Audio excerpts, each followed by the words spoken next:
Ya ben 1957 Gaziantep doğumluyum. Bu mesleğe amcamın şeyinden geldim. Amcamın şeyine. 13 yaşındaydım geldiğimde. Yaşımız 64. Bu şekilde devam ettirip gidiyoruz. Ekmeğimizi çıkartmaya çalışıyoruz. Elimize de ne geçerse hamdolsun diyoruz. Ama köy gidişatı da acı biraz çok mu oynuyorlar, çok mu şey dilerse heder etmeye çalışıyorlar. Yoksa bir tanedir bizim mesleğimiz. Başka ne diyeyim? Devlet büyüklerimiz şöyle bir lokma her şeyle el atarlarsa çok iyi olur. Bak şu şekilde inanır mısın? Ayağım rahatsız burada çalışmaya çalışıyorum. Aslında benim istirahat etmem lazım. Mecburiyetten evim yok. Bu yaşıma gelmişim, ben bir ev alamamışım. Ev alamamışım. Bir tane kötü arabam var, o da kızımın üstüne zaten. Başka dikili bir ağacım yok. Devletimiz bir aradılar ya emeklilere işte bir ev verecek dediler. Ondan sonra geri vermediler. Yani devlet büyüklerimiz aşağıya bir lokma şeyle şu mesleğimize el atsalar çok iyi olur.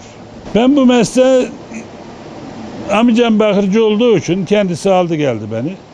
O şekilde devam ettik gittik. Bir ara bıraktım gittim.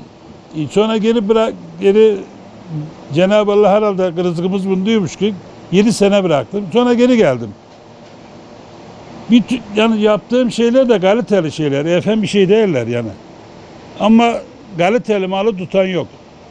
Nerede şu Maraş malı ince varsa onu alıyorlar. Sonra bir tava alıyorlar. Tavayı alıyorlar. İlk sefer yemek yapıyorlar. Taban şişme yapıyor. Ondan sonra ya işte sizin yaptığınız bu diyorlar. Yok efendim gelsinler benden tava alsınlar. Şişerse beleş veririm kendilerine. Kaliteli gelsinler, kalite üstüne gelsinler benim üstüme. Kaliteli mal değilse başım üstüne gelsinler. Ama lakin ben efendim mal yaptırdıklarımı ben yapmam. Kalite üstüne çalışırım. Ya 5 tane çocuk büyüttüm. Okutamadım, yalan söylemiyorum. Okutamadım. Neden? Ya işte bu mesleğin geliri çok azdır. Geliri azdır yani. Aşırı bir kazancı yoktur. Şu durumda 60 liraya mal ettiğimiz biz tavayı 70 liraya veriyorsa alan yok. Kaliteli ama Maraş yapıyor ince ince. Maraş yapıyor ince ince. İnce ince yaptıklarımı ona heder ediyor. Bakır ince, kulpu kalın. Ama bu meslek bu şekilde böyle devam ettiklerinde ne oluyor? Kaderinden oynayan çok. Kaderinden oynayan çok bu mesleğin. Ya güzel yönleri ben bu işi aslında zevkle yapıyorum. Severek yapıyorum. Evvel bir takım yaptırırdım. Ya şundan ne güzel acaba şey yaparım. Sıvama yaparım yerden. Böyle bir zevk duyardım. Ama şimdi o zevk kalmamıştır yani. Ben sebeple beni siftah etmemişim. Vallahi bir şey siftah etmedim. Bir şey de satmadım.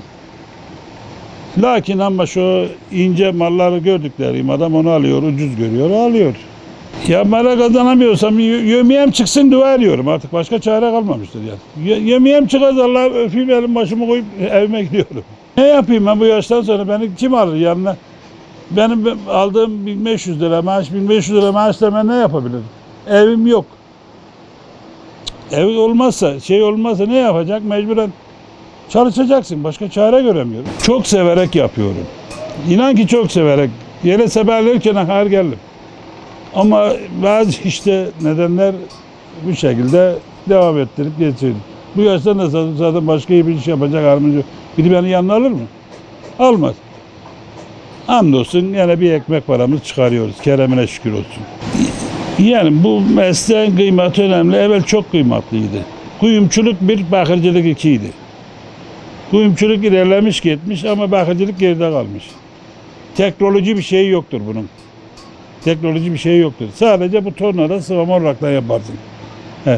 Nereden teknoloji olarak da yapayım dediler, yapamadılar. Ama bir şekilde devam ettirmeye çalışıyoruz. Ne yapalım? Elimizden geleni yapıyoruz. Bizde zaten yetişen insan da yok. Hiç sıvama, hiçbir tanesi getirip de şunu yanına şehirde al diyen yok. Hiç yetişen yok. Ben sıvama tezgahında çalışanın en küçüğü 50 yaşında. Yok ki. Yapan yok.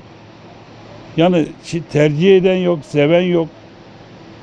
Ama zevkten, ben inan ki zevkle yaptım bu işi ama bir şey de artıramadım. Vallahi bir şey hatırlamadım. Kısmetime kadarmış. Başka çare yok. Ama lakin devam ettirmeye çalışıyoruz. Gücümüzün yettiği kadar. Bu yaştan sonra bırakayım ne yapayım ben? Beni kimse yanına almaz. Alır mı? Geç şurada bekçilik ettiler. Yok la sen ıklayarsın. Getirler, geç çavuş da getirler. Derler de. Ama ölünceye kadar bunu devam ettirecek. Başka çare yoktur.